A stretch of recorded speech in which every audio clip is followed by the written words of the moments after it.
President of Association of Geographical Studies, AGS.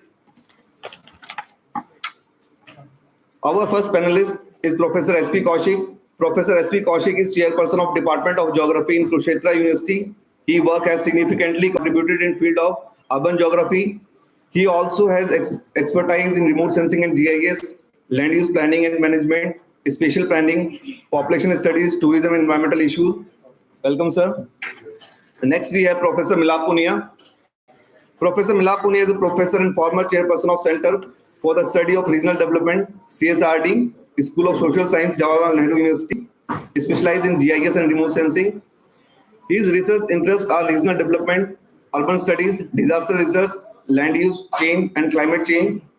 He has also worked as scientist in photogrammetry and remote sensing division ISRO. Welcome, sir. Our next panelist is Dr. Pankaj Kumar. Dr. Pankaj Kumar is an associate professor in the Department of Geography, University of Delhi, and Assistant Secretary General of the International Geographical Union, IGU. He is an active member of the Commission of Mountain Studies of IGU. Dr. Kumar is a liaison person between IGU and CODATA. IGU and CODATA of International Science Council, ISC, and also member of International Data Policy Committee, IDPC, CODATA. He is also member of Geodiversity Group of IGU. Welcome, sir. Next, we have Dr. Praveen Kumar Gulia. Dr. Praveen Kumar Gulia is Senior Manager at ICF Consulting India Private Limited. He has more than 14 years of experience in project coordination and management in infrastructure and physical planning, city master planning, airport planning, smart cities, feasibility studies, urban and regional planning, social sector, and the field of GIS and business development. Welcome, sir. With that, let's start by inviting our chairperson, Dr. B.K. Tyagi, for further proceeding. Welcome, sir. Thank you. Thank you very much. I think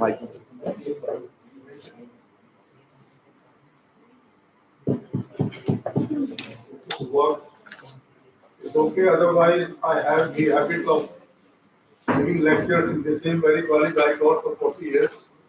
So the college, the crowd, and the atmosphere is not new to me. Today, we are going to have a discussion on an issue which has been widely discussed in that session of the seminar. So I will have to see that our learned speakers who have a lot of information definitely like to share with you, but they will have to restrict their talk within time limit so that we can leave some time for the discussion.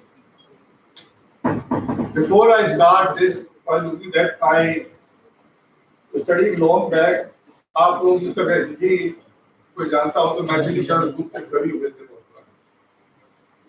उन्होंने एक बात दो लाइनें लिखी है and I would like to start with this discussion with that. हम कहाँ थे, कहाँ आ गए और कहाँ पहुँचे, चलो बैठकर कुछ बातें करें इस पे कि क्या होगा इसके बारे में सोचें. So I have the experience from where I started when I came to Delhi. At the time, Delhi's population was 18 lakhs, just 18 lakhs. That was 1966. And at that time, the great town planner you taught us, and he took the classes in MA of regional planning, Professor K.V. Sundaram. He used to tell us that, Delhi's population is a huge city. So we used to have the feeling of huge something great. 20 lakhs. And today's population, the difference. I can only share with this that the city has grown so much with a lot of issues and a lot of problems. I can, because my research has been on Delhi itself for urban growth, transformation of urban villages, which was later published, and after that, a lot of research work, PhDs appeared on urban geography from Delhi University. So, instead of I keep on talking, I would definitely like and give an opportunity to all of you to hear the ideas of the learned professors sitting between panelists today. And although it would be much better if I request first Professor Punya, but then you said so I will request Professor Punya to start and share his experiences about the issue that we have for this seminar. So please welcome Professor Punya.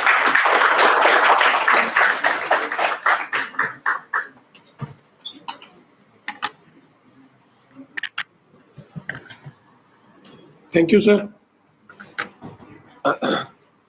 Thank you, Dr. Amita Bajaj ji, for giving this opportunity, and my co-panelists. Now, the topic around urban development is not limited to our country, though whole global south is facing this issue. Since India is in a developing country and aspiring to be third largest economy in times to come, so definitely there are points that we should discuss about. There are various missions historically that were implemented in the recent past for small and medium towns, for creating infrastructure through JNURM, then recent ones through smart city initiatives for 100 cities. But to set the tone of the discussion, I would like to bring some numbers before you. As Professor Tyagi talked about Delhi, if we talk about India, when we got independence, we were around 300 million. And in 2011, 377 million only in urban areas. By 2050, today we are talking about the dividend, youth dividend, which is the largest population group. But 2050, we will be having elderly population more than 300 million. And you are well aware of the scenario right now. Delhi's population is now more than 3 crore. As Professor Tyagi, when he started teaching, it was only 80 lakhs. Similarly is the story of other cities, around 100 plus million cities, which have 10 plus population. So what we are witnessing, India is a major growth engine in global south, leading the whole Asia and becoming a leader. But we are also producing and consuming resources which are beyond the threshold limit. Cities which were designed for a lesser population, and we have already crossed the limit. 15th Finance Commission talked about leading the development and funding for urban growth. So what scenario is, we have unplanned, haphazard growth in our peripheries and also in the part of city. When we say haphazard growth, we talk about peripheries, we talk about what you called as suburbanization. That would be future's urban area. Gurgaon was not there before the story of liberalization and globalization. Same was Ghaziabad and Faridabad. Now they themselves have become the growth engines. Gurgaon itself has become a growth engine which is propelling the development across the corridors along NH8 or towards Alwar. Same is with Ghaziabad in western Uttar Pradesh. It's one of the fastest growing economy center. Talk about Hyderabad, Bangalore, Chennai. Story is similar. Now 16th Finance Commission is talking about managing the peri-urban areas in a meaningful way and in a well-planned manner. But there is no policy foresight so far we have. This is a part of 16th Finance Commission. A lot of PhDs are coming from universities to study suburbanization and peripheralization. And this is very different from state to state. Bihar is one of the least urbanized, only 11%, one of the most urbanized southern states, where per capita income is also high. You name it Tamil Nadu, you name it Kerala, you name it Maharashtra, Karnataka, Andhra Pradesh. But the story of absurd, unplanned, chaos, traffic congestions is everyday way of life. Now, we as a geographers, we are not limited to the physical aspect of structure, form, and shape of the cities. We also look into how cities work, employment, workforce participation, health, education.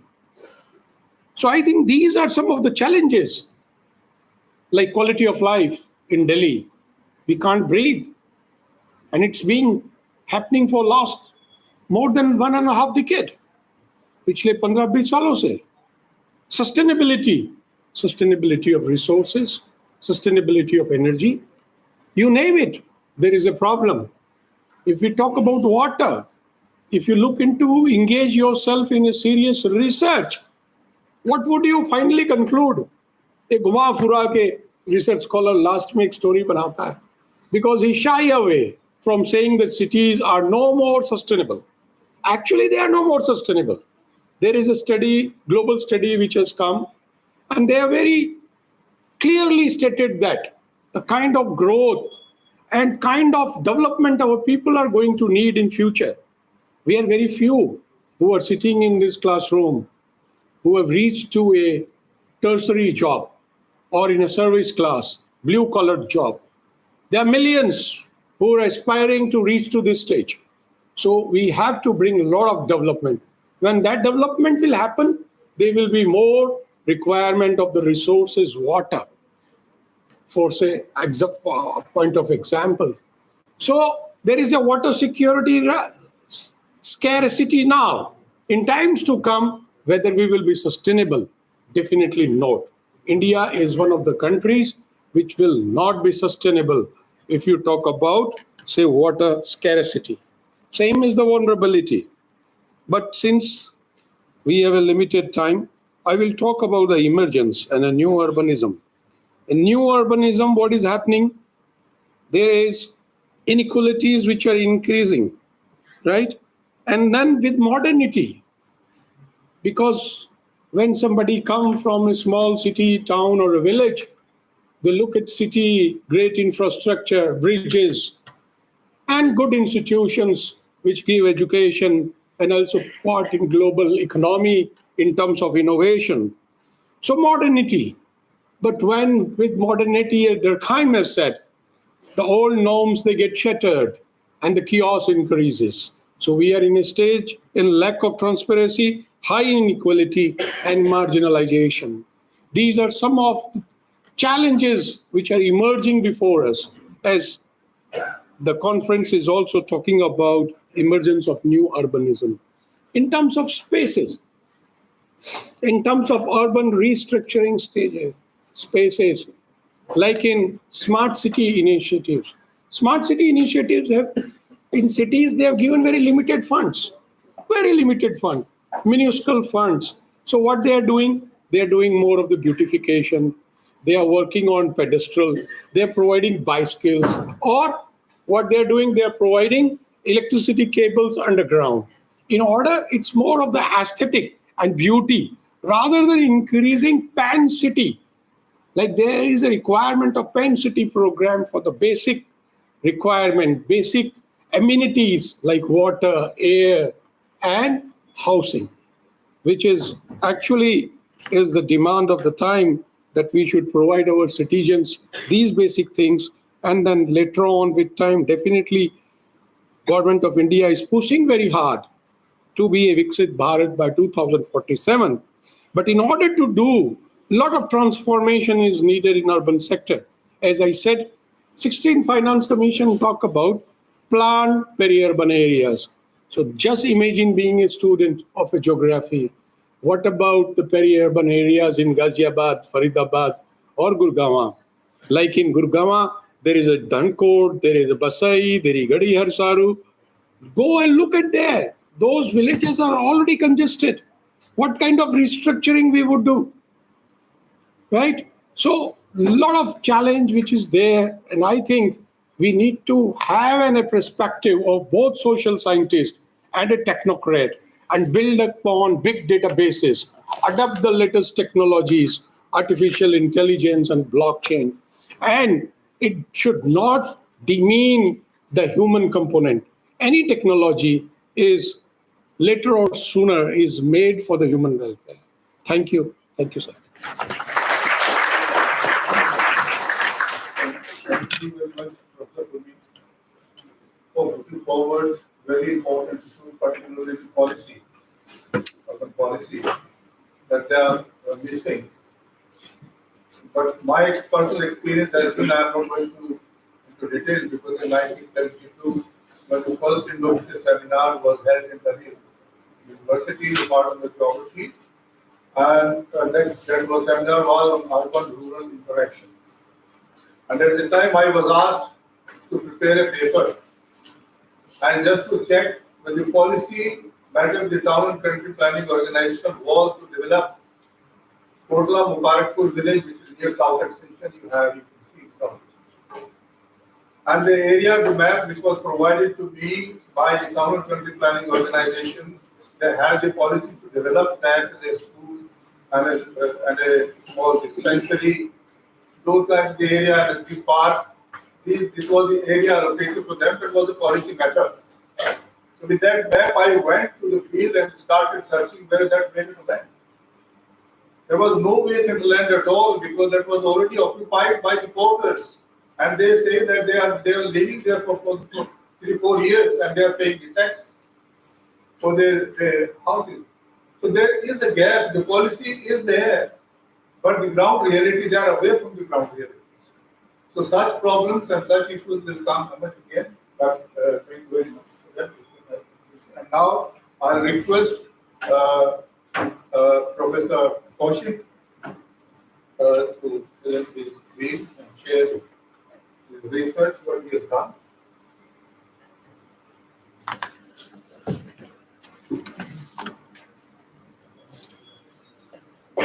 Honorable Chairperson of the session, all the other dignitaries on the dais as well as off the dais.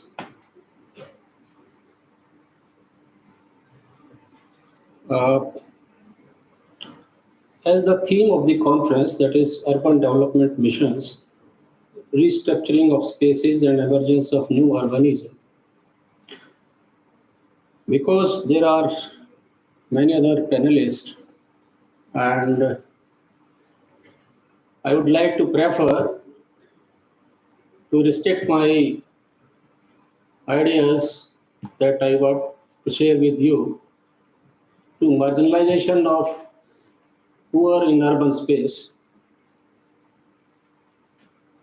Our population has increased manifold since 1947, from about 34 crores to about 142 crores.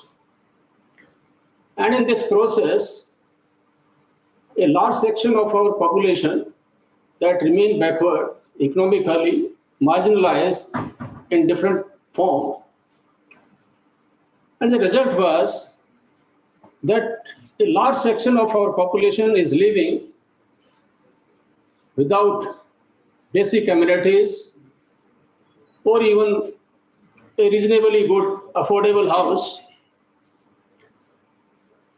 There is a huge deficit of houses in the country, and this deficit was not new.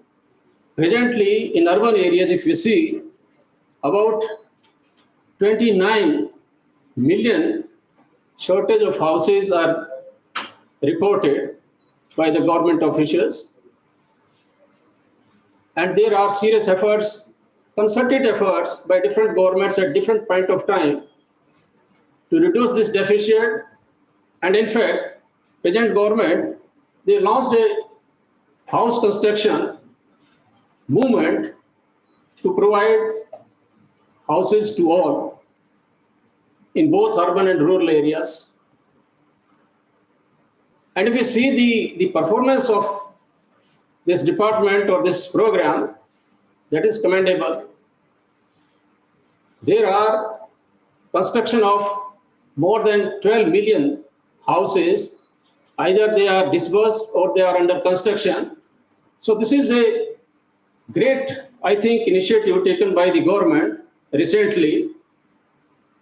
And there is another dimension of this housing sector, that many of these houses, they do not have basic amenities, toilet, tap water facilities, sewerage, and many others. So there are, in nutshell, unhygienic living conditions. 17% of our population is living in slums as per 2011 census reports. And many of our big cities, particularly like Delhi or Mumbai, there is very high ratio of slum population in the country. Almost 45% of the Mumbai population is living in slums. So what kind of urbanization that we see today, is it the right way? Large number of persons, they are involved in selling goods as vendors, and they don't have any right. So this is another dimension of this marginalized group, that they do not have any space to sell their goods in the urban areas, and they do not have to pay to purchase some shops or take such shops on rent. So this is the duty of our administration or the town planners, that we should take care of these marginalized groups in that context also. Then there was a lot of talk about sanitation, environment pollutions, etc. You see, there may be at the level of planning some mistakes, but if you see the example of solid waste site in Delhi, where there is no deficit of technicians, capital, or manpower to handle all these solid waste in a proper way. As per manual of the town planning, there should be a buffer zone between the solid waste site and the major roads. See at Canal Bypass where the site is located, and how these thousands of people living in the surrounding area of that site, where there is abnormally high air pollution level. Then there is another issue, inequality. As per Oxfam reports, 3% of our rich class, 3 to I think 5%, not 3%, they own 60% of our resources, while 50% poor people, they own just only 3% of resources. There is another way to understand this, that there is a big gap between the income in some of the developed states, comparatively developed states. You can say Haryana, or say Gujarat, or say Maharashtra, Tamil Nadu. When we compare this with Bihar, or the Uttar Pradesh, Jharkhand, Chhattisgarh, there is more than 50% income gap. Same gap is reflected in their social development. See, female education level or literacy level, it is still around 54% or something in Bihar. And same in case of their participation in gainful economic activities. So many opportunities are denied to the poor section of the society that we should, I think, take care to provide them suitable jobs near to their houses and suitable houses near to their job work. So there are these many issues related to the poor section of the society, and I think one more important that issues related to this marginalized group is that location of their houses should be in such areas which are generally preferred by the high or rich class people, not the kind of locations which they are forced because they do not have any choice, like the case of the settlements near to this solid waste management site near Karnal bypass. So such kind of development, I think, should be avoided. There is another issue that I would like to share with our friends from town planning, that there is too much congestion in almost all the urban areas. Whether there is 4-laning or 6-laning, in those 6-laning areas also there are congestion on roads. Why? Almost every roads have opening on the roads. And this is, I think, the major reason that there is too much congestion on roads, and it also increase, you can say, chances for accidents also on the roads.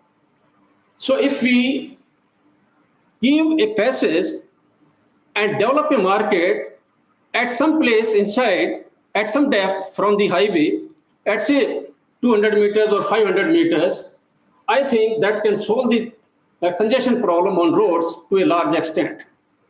So there are so many other issues. Some are highlighted by our Honorable Professor Punia, and I think some other panelists will also share their views on different other issues. So I stop here. Thank you so much.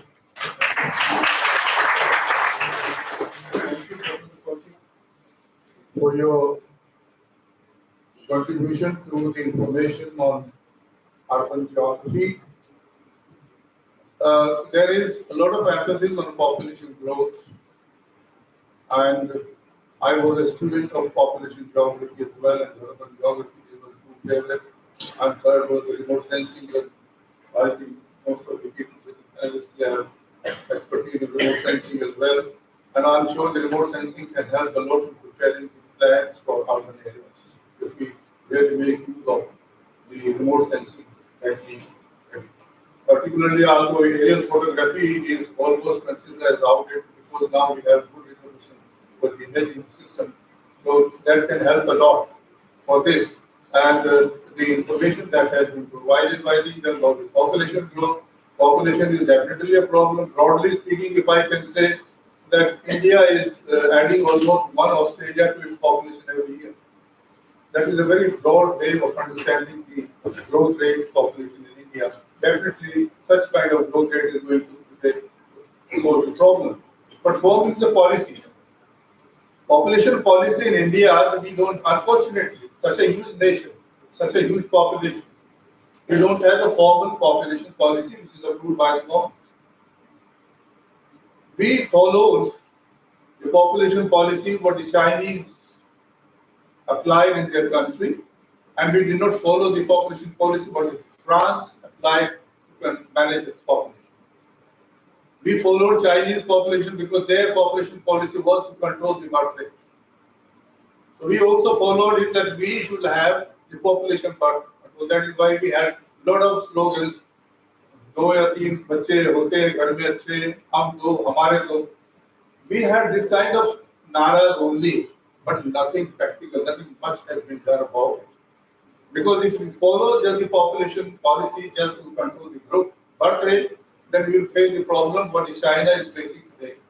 Chinese cities are facing the problem of aged population. And you have to develop different kinds of facilities in the towns and urban centers because of you have different structure of population now. So there's a lot of issues, a lot of problems will arise there. Therefore, the population policy means total management of population. It requires a lot of research, a lot of work. The population policy is not just the control of birth, but total management. And I think Professor Kaushik tried to touch that aspect. Thank you very much for that. And now I propose Dr. Gulia to please present.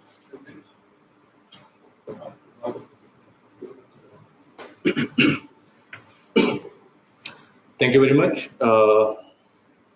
Thank you very much, college, giving me this opportunity and sharing this stage with my professors and dignitaries. So basically, thank you very much for setting this context of today's panel discussion. And let me start with my ideas on why the planning or this urban problem are not solving in India, and what could be the more major issues here, and what are my thought on it. So let me start with the master plan. So we are talking about so much on master plan and all everything. Why it's are not implementing? Yeah, I'll come on this also. Yeah, you can start. So because now we are talking about the implementation of policy and programs. So first, very quickly. So because previously I was I'm going to present on the urban ecosystem. So I'll touch upon this thing very quickly. But first, if I very quickly, if I touch upon the what are the issues as per my understanding, why the urban master plan in our cities are not implementing. So, as per my understanding, what is happening right now, the most not 99, 100% urban areas, it's owned by not only urban areas, the land is owned by the people, private people. So we don't have land, government don't have land. So what is happening just because of that? If you are preparing any kind of master plan, so government has to acquire those lands. So, and definitely we have a very pressure of population, and that's why we are not able to, governments are not able to acquire the lands, and that's why the failure of implementation of master plan. If we see several countries in African continent, or if we even don't include the developed countries, they are implementing 80-90% of the master plan, but not in India because we don't have lands. And again, the second major issue is if you finalize or if you distinguish any particular area for particular land use, but because of the market forces and land economics, it's got changed automatically, and eventually government has to change those things. For example, if we exclude Delhi from the implementation of master plan, so it would be less than 2% all across the nation, the implementation of master plan. And the major reason, as per my understanding, is availability of land, and the governments don't have capacity to acquire that much of land. Secondly, then let me just give an example of a few very quickly the schemes run by the government. So I would start from the BSUP, Basic Service of Urban Poor, at the time of in 2000 between 2000 and 2014. So at that time, what was happening? They were providing basic services for urban poor, but without consulting with the poor. So there were issues that they were government were constructing home, but without consulting their need, and eventually people were not willing to move there. And infrastructure, if you are providing infrastructure in the slum, so eventually what is going to happen if people are not acquiring those areas, if they are not staying areas, it's going to be abandoned. And there are lots of examples in front of us. Then government launched JNNURM, and under JNNURM there were two major schemes: city development plans and for infrastructure CDP, detailed project reports and all. So in city development plan, they tried to prepare to assess the lack of infrastructure, requirement of infrastructure, and then give up some kind of financial suggestion requirement for that. But eventually, it was a good initiative. I was part of multiple projects there. But eventually, what happened? They it was not continued by the next government, and definitely we couldn't use the major those things. Then Rajiv Awas Yojana, or now we know is as a housing for all. it's a good initiative. And as per my understanding, as per my involvement in those kind of projects, I could say that yes, now we are leading and we are providing, like government are providing several like houses to so many people, so many house like people. Now the new government, like not new government after 2014 launched 2-3 scheme like smart city. So the motive was like to introduce some kind of new technology and to resolve the issues. But what is happening? Our cities are expanding like anything without any because like, and we cannot ignore cities because cities are our growth engines. More than 70% of GDP we are getting from our urban areas. Urban areas having like most of institutes, like all the government offices, industries, and these kind of things. So that definitely we cannot. So in smart city, the major problem, as per my understanding, was like the major behind was like we were running or we were doing whole to part. Absolutely, it should be like first of all there should be a proper planning for entire city, and then we can come down to the area based development. So it was not happening, that's why. But yeah, I would appreciate this effort because of now we have introduced so many IT intervention into the city, like ITMS, like ICCC, integrated command and control center, and all these things. But eventually what the government thought was not like, as per my understanding, it was not achieved.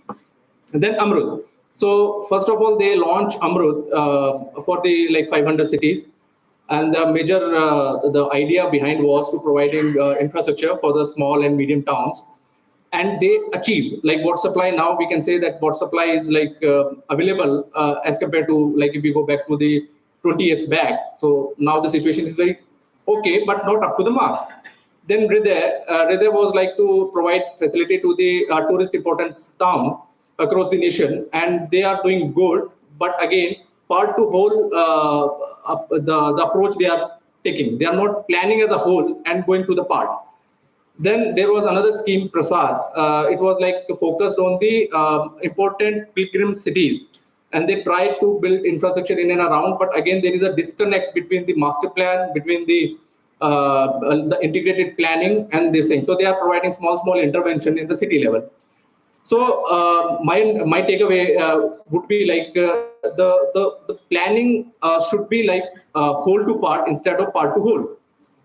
So now what is happening in our cities? We have like tremendous pressure, and because of that, and the climate change is happening, is like we can see like around us also what is happening. So to mitigate those or like to give some kind of remedies, so there are like how can we plan our cities? So very quickly, if we run, so could you please go to the next slide, please? Anyone is running this thing? Very quickly, I'll okay. So go to the next slide, please. So it's like, so I'm going to talk about this spawn city. And so first of all, we know, we have discussed the now cities are facing urban flooding, weather changing, sudden runoff due to that, urban heat island, land erosion kind of issues. And if you see the graph, we can see after 1960, the spike is very steep in the disasters happening across the globe. Go to the next slide, please. So urbanization, as we talk about, like in India also, the urbanization taking place very rapidly, and as per the projection, by the 2030, 590 million people will be residing in the cities, and we cannot stop this kind of thing. And like more than 80% of global population is going to reside in urban areas, and definitely urban areas are going to be like key concern for the governments. Could you please go to the next slide, please? Okay. So if you talk about why the climate change is a problem, if you see that graph, it shows it's a picture of a northern pole. So we can see how the ice is reduced from the northern poles, and where is water is going? It's going into the sea, and our coastal city, including Mumbai, including our Trivandrum, they all are facing issues. The sea level is rising, and because of that, land itself is a very scarcity in India. And basically, due to the sea level rising, we are facing those challenges. So this is a very interesting, what I found on internet while I was doing that kind of research. Is a Copen this model. So if you see two scenarios are there. First is like present day scenario. It was like between 1980 to 2016. So if you see the tundra area or the polar region area, we can see the ice cap is much higher. But if we go by the future map, which is like between 2071 to 2100, So if you see the circle, so those areas going to be like all ice is going to be reduced, the warm area is going to increase, and eventually the sea level rising is going to happen. Could you please go to the next slide, please? Okay, and what would be the scenario if we cross 1.5 degrees Celsius temperature and 2 degrees Celsius of temperature? So I have like 4 scenario here. Coral bleach. If we if the global temperature increase by 1.5 degrees Celsius, 70% coral will vanish, die, and if it is reached by 2, so 99%. Species losses. If temperature increase by 1.5, so 6 million species will 6% species will vanish. Same in case of drought. So if we see the million people affected by 2100, if the same rate the temperature increase, so if the temperature increase by 1.5, so 350 million people will be affected, and if the temperature increase by 2, so 410 million people. Could you please go to the next one, please? Oh, very quickly, sir. So this is the important thing which I wanted your attention on this. It's a very interesting sense. The population increasing in urban area vis-a-vis the land use change or the built-up areas increase. So it is like very fast. So the built-up area is increasing very fastly rather than the population. If we see the comparison. So what is happening?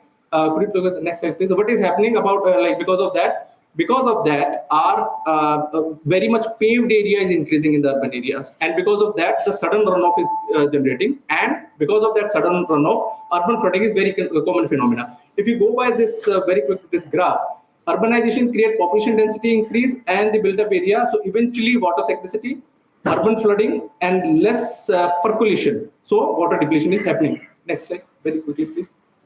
Next slide. Please, we know all about it. Next, please.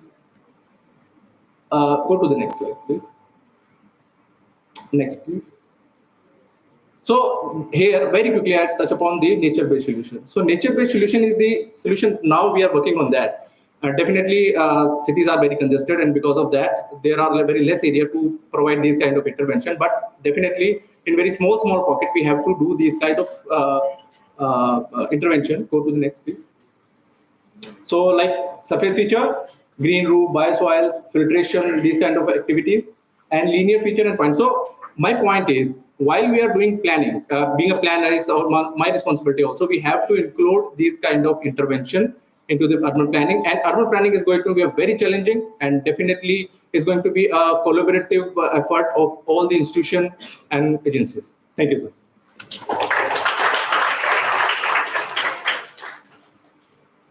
Thank you, Dr. Julia, for giving your views from the planner's perspective on the urban growth. You have given a very good account of the generalized organizations of the country as a whole, how to plan and what are the issues that the planner has to take care. The topic is so interesting, and the discussion which Dr. Julia and I prepared the presentation here has a lot of good information and needs a lot of time. And I'm sorry that we have very little time, so we could really have much of discussion. But I'm sure that you are all noting down the points which you want to have discussed with different speakers here. We will give you the time in the end that you will only name the speaker and ask your question, suggestion, whatever you want, any query that you feel. And with this, now the last speaker today is Dr. Pankaj Kumar. He is a great researcher, and I think a lot of things have been talked about. He is a young geographer working very hard, taking India's name at the information level. I think for in 1 year time, for the 6 months, he is in other countries of the world, and for 6 months he is in India. Although I used to do that in the beginning, but now yes, he is doing it good. So please, Dr. Pankaj Kumar, is for you. Thank you so much. नमस्कार सभी को, और मुझे यहाँ पे अपनी बात रखने का मौका देने के लिए शहीद भगत सिंह भूगोल परिवार को बहुत बहुत धन्यवाद। मैं इस परिवार का एक हिस्सा हूँ और हमेशा रहूँगा। मैंने अपना एकेडमिक करियर इसी कॉलेज, इसी डिपार्टमेंट से शुरू किया था 2009 में, और मुझे अपॉइंट करने वाले सर भी आज चेयर हैं हमारे सेशन के, त्यागी सर के आशीर्वाद को और ब्लेसिंग को मैं भगत सिंह कॉलेज में असिस्टेंट प्रोफेसर अपॉइंट हुआ और फिर 2014 में with the grace of Almighty and all I reached to the Department of Geography, Delhi School of Economics. So मैं ज़्यादा समय नहीं लूँगा क्योंकि चूँकि वक्ता मैं सबसे लास्ट में हूँ, इसलिए मेरे पास वैसे ही समय की कमी है। तो मात्र 2 से 3 मिनट में मैं अपनी बात रखूँगा। एक ही पॉइंट पे मैं ध्यान आकर्षित करना चाहता हूँ और उससे पहले मैं लिंक करना चाहता हूँ जो हमारे प्रीवियस वक्ता सर मिलाप सर बोले हैं और कौशिक सर बोले हैं और प्रवीण जी बोले हैं। इनमें मुझे एक चीज़ जो मेरे टॉक में रिफ्लेक्ट होता है, जो मैं अपने से लिंक कर सकता हूँ स्मार्ट सिटी डेवलपमेंट और जो प्राइवेट लैंड और लैंड इकोनॉमिक्स की बात की गई है, वो कहीं ना कहीं पूरे अर्बन स्पेस को अफेक्ट कर रहा है, अर्बनाइजेशन को अफेक्ट कर रहा है। और जैसा त्यागी सर ने बोला कि remote sensing can be a good tool to study this one, हम लोग भी यूज करते हैं रिमोट सेंसिंग एंड जीआईएस और उसी को यूज करके एक बनारस सिटी पे हमने अध्ययन किया है कि क्या गैप है between the policy, what planner are projecting and what my remote sensing GIS techniques are projecting. So what is the ground reality, कैसा है, और जो हमारा प्लानिंग है वो 2031 का जो प्लानिंग मैप है, जो प्लानिंग डिपार्टमेंट जो जारी करता है, उसमें कितने मिसमैच है और कितना बेस्ट फिट है। Please go ahead with this one. So I'm not touching upon all this what urbanization is. So go ahead. Coming to the map, these are our methodology and all. So now you see here the land use land cover change. And from 1990 to 2023, I think so that one is blurring. So uh, how much change you can, it's just a drastic land use land cover change we notice here. So we tried to do a study till 2021 and then we projected for 2031 how the city growth will look like and which area the city is expanding and what is the map given by the Banaras City Development Committee और उस BDA बोलते हैं उसको, Banaras Development Authority. So they have given a master plan for 2031 and then we overlaid both of these and we tried to see which type of mismatch is there. And it's not the case of only Banaras, but we did this study for the Kawal cities and all cities, no cities are complying with their master plan.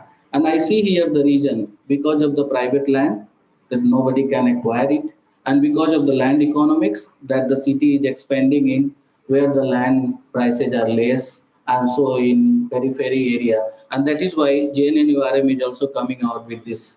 You have to go for managing the peripheral area. So urban, rural, urban fringe is now becoming a challenging area to manage apart from having the core also. So please go ahead. So we tried to do with the sectoral analysis. I just given you 2 sectors, but all these sectors are indicating that we are not complying with the master plan. So there is a gap between the natural growth of the city and also the projected master plan. And if we will not fit this together, no plan or policy can be successful in our city landscape. So we have to seriously think on this issue and the planning team and the all VDA or whatever the municipal corporations are there, they have to look into the natural growth of the city. They are saying that in the east the city is going to expand, but actually the city is expanding in northeast or northwest direction. So deviating from their whole master plan. So I think so the remote sensing can give us a good tool and technique, and the GIS is a good tool technique to look into these aspects. Thank you so much.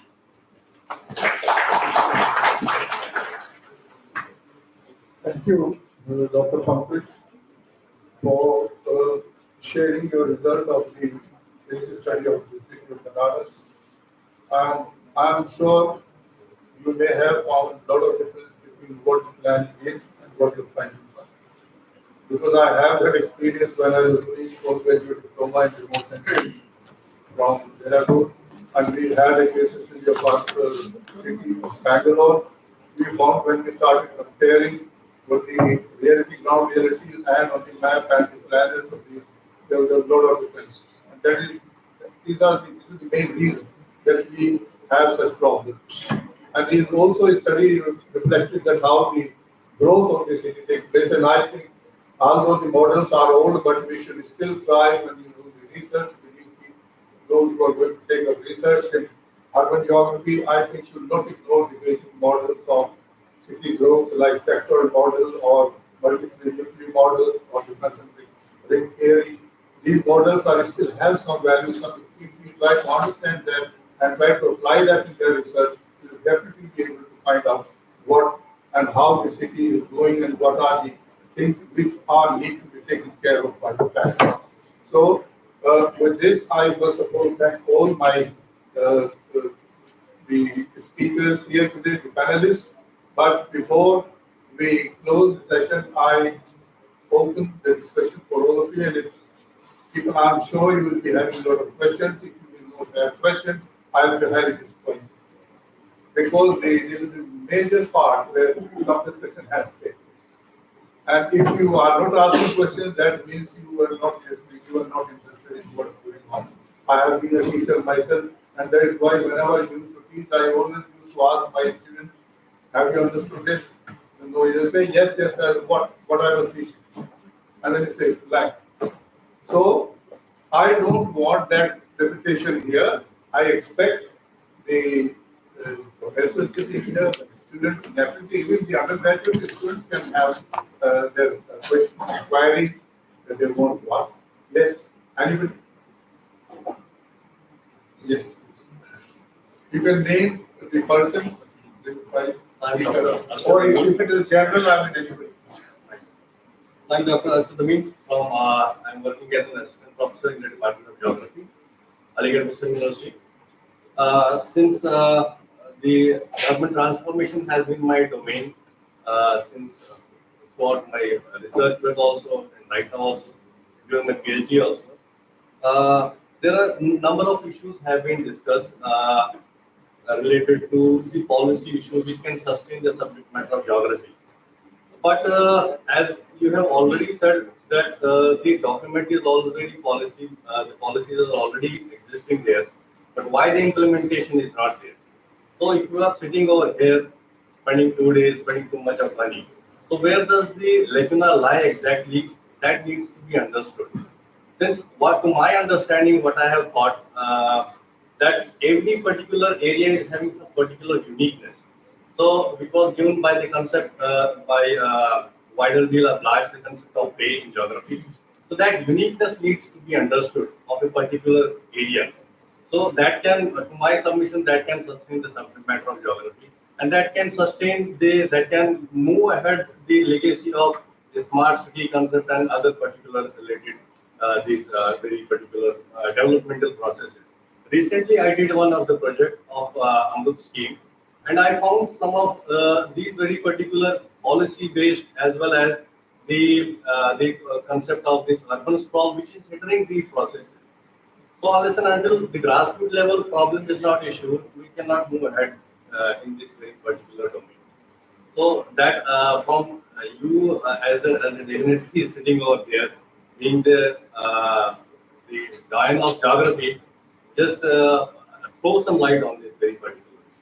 It's a general, everybody can Yeah, answer. it's or a general. It's a general. you would like to, because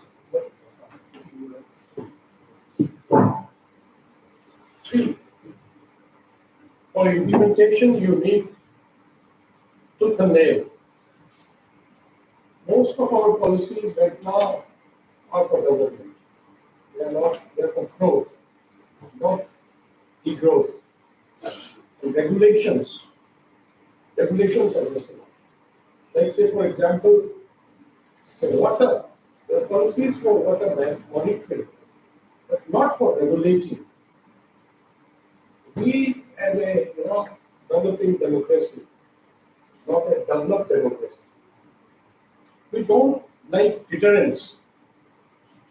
Suppose you are caught violating a traffic rule, if we put a punishment of 50,000, definitely you are not going to do that. But that is not justifiable. The level of livelihoods we are living in.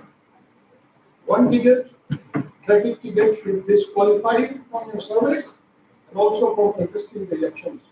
You can implement, you can't implement because you are saying it will law implementation. Nevertheless, there are regulations coming because problem is very complex and states are realizing. Like Rajasthan and Maharashtra, Haryana came up with like one of the act GMDA, Gurgaon Metropolitan Development Authority. So whatever we are talking about the gaps, that acts talk about that. And there is a strong compliance and reporting to the highest office of the government. So now things are moving. So I hope this makes clear. We don't like deterrence. Like in our campuses, students don't like big use fine. 500 रुपया 2000 रुपया 5000 रुपया नहीं अच्छा 1000 लगाओ कोई नहीं they will protest, right? They don't want deterrence. So unless we have a deterrence and compliance, this won't happen. But there are rules which are happening. So legislation is very important, right? Like we are missing legislation for the lead policy, we are missing legislation for air policy. We don't have air policy, clean air policy. So we need legislation. Like for example, we are having an legislation for environmental impact assessment. The legislation is already existing there, 1994. So, but why that is not being implemented or not implemented? Just let me, although some of the points that you raised were already answered when in my observations when I came. There is a gap between what we prepare and what actually exists on the ground. This is number one that we are facing in that. Then you said in the question that why, what for we are having discussion about the use of this. And I agree to some extent, but the difference is, the problem is that we as geographers are not able to force the government to make it a point that look, we are important. You need us. Our suggestions are needed for the growth of towns, virtually growth in every sector. I was in Germany. Just for your information, many times I was on a scholarship there. Every plan, one geographer is kept. It's a compulsion in Germany. Any plan they prepare for the cities, for the villages, a geographer is there as a consultant. Here, geography perhaps, it was unfortunate in my own university, when I completed my MA, I was asking for my postgraduate degree from the university, and the clerk said, is geography in the university? So if we have this kind of information, why it is so? Because we are not able to push our point that this is there. I tried my level best, but nobody listened to one person. There is one institute in Delhi, Population Institute of Parliamentarians. I got an opportunity to address some MPs, and I asked one simple question: what is the population of your constituency? To my surprise, not even a single MP of 21 people was able to answer what is the total population of their constituency. This is what we have. How can we? Those who know are not consulting. Those who know nothing, they are preparing to plan. They are the people who implement. So this problem will always be there until and unless we really, as Professor Punya said, that now some efforts are being made. I hope that they are successful and we are able to achieve something. But geographers, young minds sitting in the back here, this is time for you to make your place, make your presence be. We, when we started geography in this college, we were only 3 teachers with 5 students. But those 5 students and 3 teachers were most important in the college, even the commerce department, which had 60 teachers at that time. It depends on your efforts. So please, geographers, future geographers, do not feel alienated, do not feel that subject is less important, it is extremely important, useful subject. Fight for it, learn it, and apply it. Thank you very much. Anybody else? Yes. So this is not a question, but just because I'm not urban developer, living in a so urbanization, urbanism, it can be having a lot of different perspectives. There is a vision document developed by a great leader, Pura, providing urban facilities. So just can this kind of a facility hold up to us now 60 to 70% of the population is urban area, maybe to 100%. But there is a one demerit is that the rural population is also from urban. So can be a Pura is one of the solution which can work in the future. Any of This one suggestion is from my side. It is always given that for any plan or any of the physical plan or master plan, nobody has concerned anybody. I'll give you one plan example. I'm doing one master plan, 7 master plan. In one city, I have placed the workshop 3 times, not a single suggestion came. Because citizen participation is not there. They don't know what to do. They don't know what to do for their city.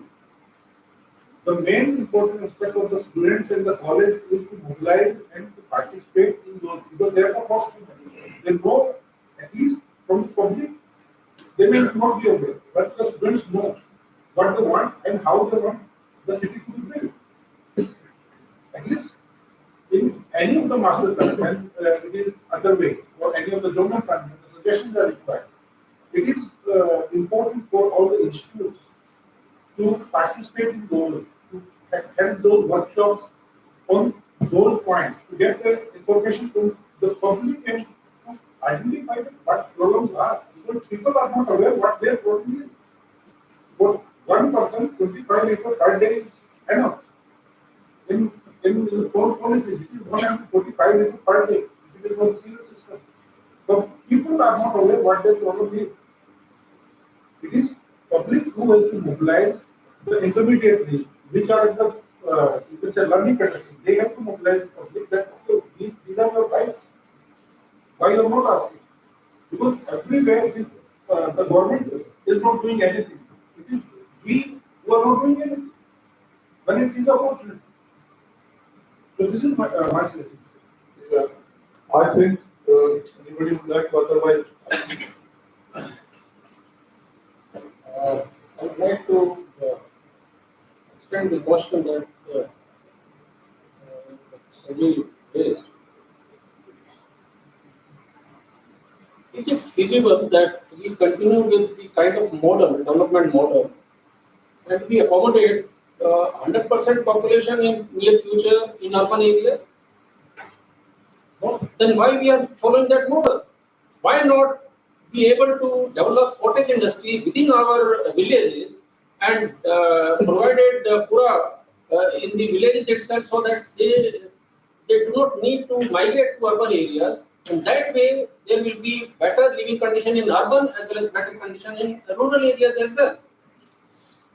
Sir, I would like to. Just because he asked, I just like to share my view what you said.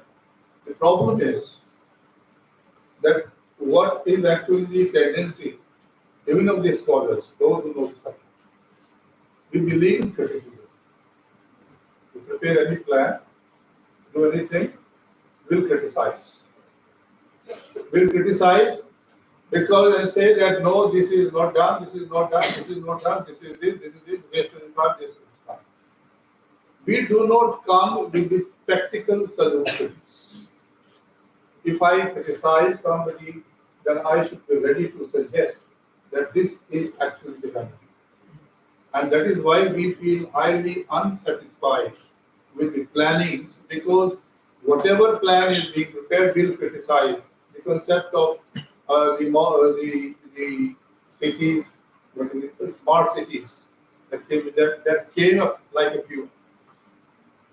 Everybody everywhere, lot of seminars, lot of discussions. lot of money is spent. Lot of money is spent. What is the result? Because the reason is that the plan was good, government intentions were good, they wanted to implement, but the people who came, what's going on? What is this? People are not ready to suggest that if this is the drawback, this is how we can make it up. So we also have to be responsible. We also have to be participative in the whole process, in the whole system. Then perhaps we can solve some of the issues, some of the problems. Definitely, some solutions can be found. Now, yes, please. No, sir, it's so. Okay. Sir, I have already answered. Yes, yes, please. Please introduce yourself first. I'm Dr. Pragya, and I'm teaching in Shanghai University. I'm also a doctor. Sir, there are a few things. The discussion is very vibrant right now. So, and a lot of practical aspects are also coming from the panelists there. What I have felt, I have worked in the DDA Master Plan in 2021, long time back, 2002, when it was under preparation.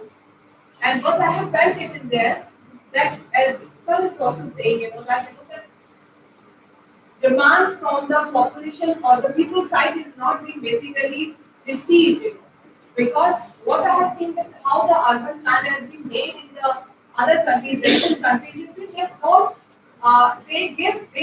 I mean, like the way we are having a look and natas, they are also having a, that open spaces where the master plan has been discussed openly, and then the RWAs and all other organizations, they come up with certain kind of solutions for certain kind of a problem in here.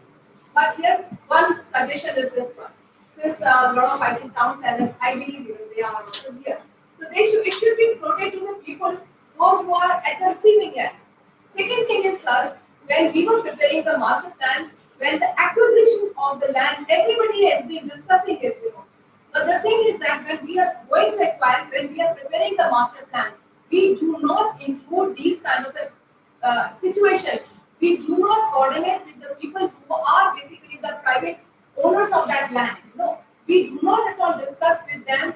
Acquisition of the problem remain in there. I stay in Dwarka, and I have seen there one on the Dabri road. There is one position of a there is a one house is there. He is not ready to sell at all. And then whole condition of this traffic condition is because of that protruding house in that location. So we do not consider the people who are owning the land. We never ever discuss, or we prepare in silos, master plans. So how we expect to be a success? I really get wondering, that how solutions we are really suggesting. That's it. Until and unless we all will not contribute in the planning and the implementation. That's a solution. We never Just get please, to point. no. Yes. Okay, so basically, I'll say one thing. Like sir asked about Pura. So Pura was like a topic on which I was also working. So basically, when we talk about providing urban amenities in rural areas, so what are those activities or infrastructure is going to be? Is going to be roads, like your electricity, your telecommunication, and these kind of things. So if like for example, if I am identifying one growth pole, in which like both growth pole or studies law, so who is going to bear that cost? For one industry, definitely no one can take like high tension wires or like big widen roads there. And definitely market governs these kind of activities. So that's why it's a good idea, it's a good ideological idea, but when we are going to implement, it's going to be very tough. Like from here you are going to provide a hospital. If there is no population. And eventually people are going to be towards the private hospital or banks. Same kind of thing. So this is a major hurdle, but definitely this kind of like thing we should like planners or policy makers should think about it. But eventually in Indian democracy, basically what is happening? These things governed by market majorly, not the government. This is my Sir, actually, I think this is the only last one. Yes. Actually, this is not question. I am from Sadhana Jamal from Aligarh Muslim University. In my opinion, when we are talking here and everyone talked very nicely about the new urbanism concepts also, and we are coming with the concept of walkability, space, placelessness. We are talking about inclusive society. We are talking about and what everybody knows. So we cannot solve each and every problem of each and every place. First, we have to prioritize the problems dealing with a particular region. When the prioritization is done, then we have to focus to that particular problem. Because in one instance, I think as far as because lots of policies are being implemented regarding the different programs, and they are yielding different results in different regions. So it becomes necessary to point out the vulnerability, the priority area of that particular region in order to solve the problem of urbanization. This is just an opinion regarding.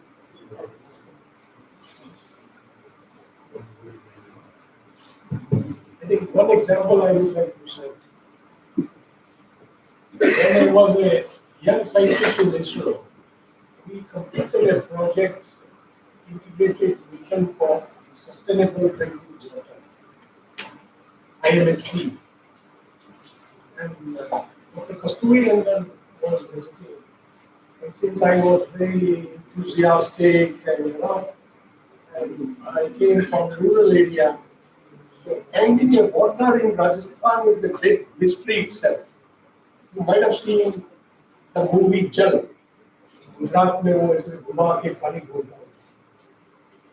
Finding a water in a desert.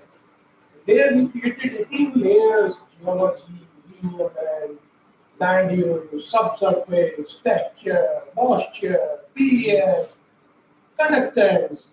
So many layers. In spite of having all this, when you go to your village at the end of the day, you have to क्या करते हो? इसको मैं scientist मतलब पानी का निकलेगा. बोले यार फ्रस्ट्रेशन जो आप में सब में है कंप्लायंस का. मैंने कस्टमर करना नहीं सही. मैं बोले ये पानी का निकलेगा. बोले भैया you are a scientist. You do technical job. We are a researcher. We do research in our domain. When it comes to transdisciplinary, most of the questions are related to governance. Governance has, judiciary, administration, politics, political science, sociology, so many things. This is we all as a society we are different. This I want to say. पूरा की बात है तो कुआं खोदने में भी 1 लाख रुपया लगता है. A provisioning of urban life facilities in rural area, they can be given. But गांव में बैठी आदमी करेगा क्या? वो दिन ताश पत्ती तो खेलेगा नहीं. शाम को पेट की खाना चाहिए. Employment generation is the key. Economic model is the key. In developed nations, people commute from a rural areas to the developed place, like Cologne, Berlin, because they have a very good connectivity.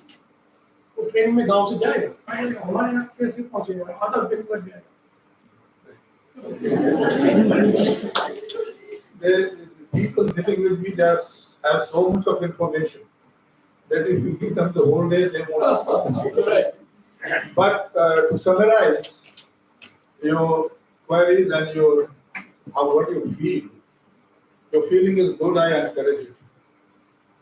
But don't stop it here. When you have something in mind, please put it, send it to concerned people at least that this is what you feel and this is what is being ignored by you as planner or that organization or as the administration. Yeah, we use Twitter a lot. Please do that. Yeah. And otherwise, it's very easy. It's been Yeah, sorted out a lot of times. Yeah, but no, you don't monitor it. Pushing it, you just write a letter and say, I have done it. No, this is India. Nothing will move. I have practical experience of my life, and when you do it, you are successful. I have done impossible, the possible in this very college. तो अगर आप चाहते हैं तो जरूर कर सकते हैं. Therefore, आपने जो जितना बोला है, जो आप कहते हैं, जो आपके दिमाग में है, please contribute to it. Transform this information, your feelings, your concerns to the concerned authorities, and then monitor it. What's going on? What is the result of that? Reminder भेजिए आप, अगर एक बार भेज के सोचे हमने तो भेजा कुछ करता नहीं तो फिर क्या ऐसे anyway thank you very much, thank you everybody for listening this.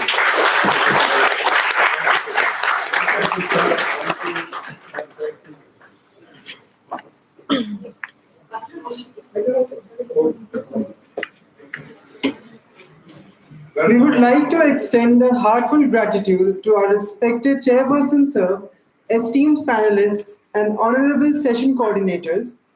Before we proceed, I would like to invite our session coordinators, Professor Kavita Arora ma'am and Dr. Gaurav Nayan sir, for the further felicitation ceremony as a token of our gratitude for their essential presence. Moving forward, I would like to call Professor Monica and Professor Poonam to felicitate our chairperson, Dr. Professor V.K. Tyagi sir.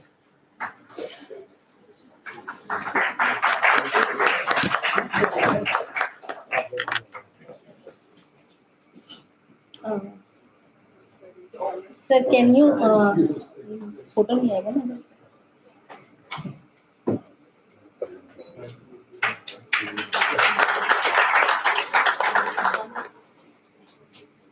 Sir, India Gate आपका absent.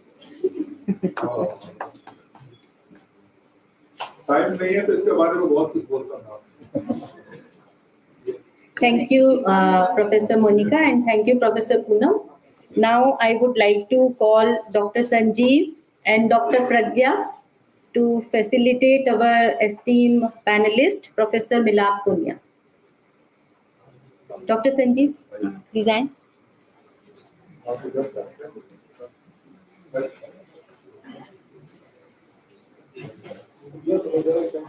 मैंने सोचा कोई और संजीव है यहाँ।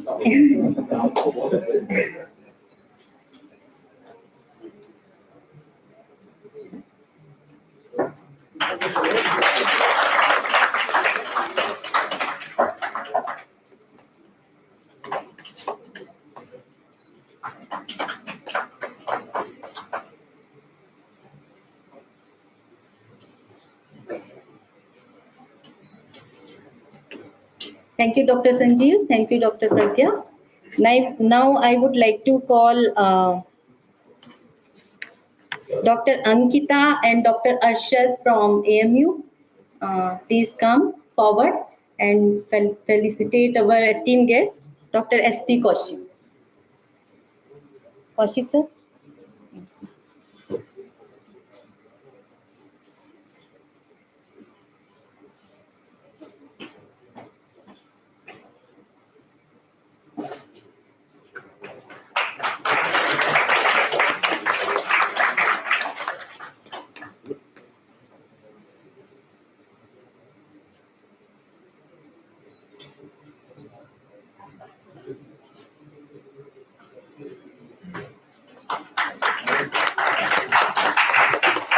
Thank you, Dr. Arshad. Thank you, Dr. Ankita.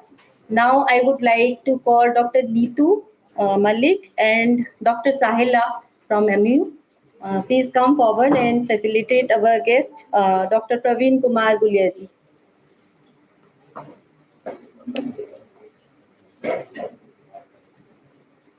She is Dr. Saliha. Saliha.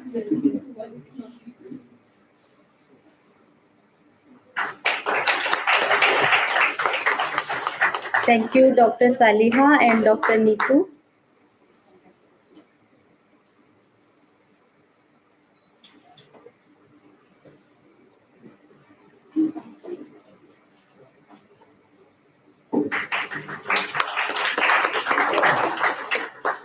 Thank you, Dr. Saliha and Dr. Neetu. Now I would like to call Ms. Ekta Raman and Dr. Sheetal. Please come forward and facilitate our esteemed panelist, Dr. Pankaj Kumar.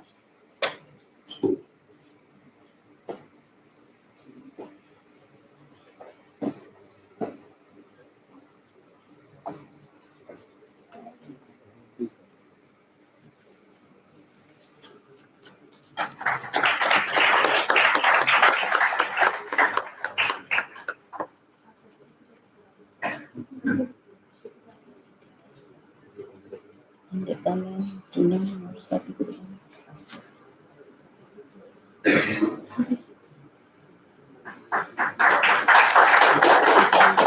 Thank you, Dr. Sheetal. Thank you, Ms. Ekta. Now I would like to our convener, Dr. Amrita Bajaj, Professor Poonam, Professor Swati, to come forward and please give these certificates to our esteemed panelists and our chairperson.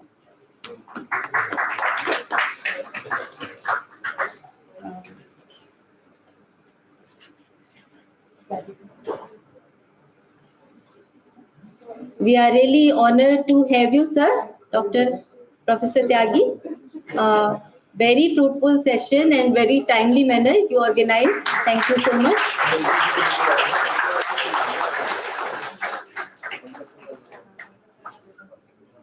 Vinita, you also come.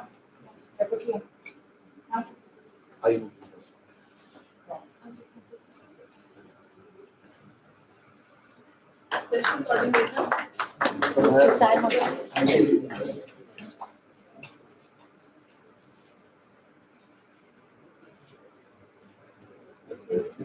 think the repertoire has noted down all this. Yes. Now, It was a really good opportunity for me to be talking and requesting the great learned professors in the right side and the left side. They are really great people. It's a great honor to the college that they spared their valuable time and shared their knowledge on this. Thank you very much. Thank you all. Thank you. And you come to chair the session very nicely. So now I would like to give a formal vote of thanks and just take 1 minute. It was really fruitful session and we discussed so many issues: haphazard urban growth, population increase, waste disposal, climate change, and so many issues. Very nice session and very nice discussion is happened. So on the behalf of Department of Geography, Shahid Bhagat Singh College, I would like to extend my heartfelt thanks to all of you for attending today's session. And I really provide or present a sincere thanks to our chairperson, Professor V.K. Tyagi sir. Very fruitful discussion and very timely manner you have completed the session. And I'm also thankful to Professor S.P. Kaushik, Professor Milam Punya, Dr. Pankaj Kumar, and Dr. Praveen Kumar Gulia for doing this very fruitful and enlightening discussion on urban issues. Thank you so much. Thank you.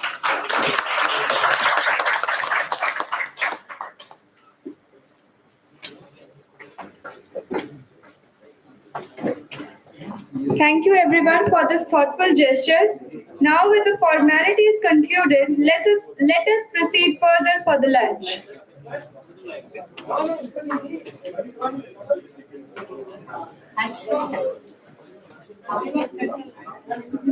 Please proceed forward to the central lawn for the lunch.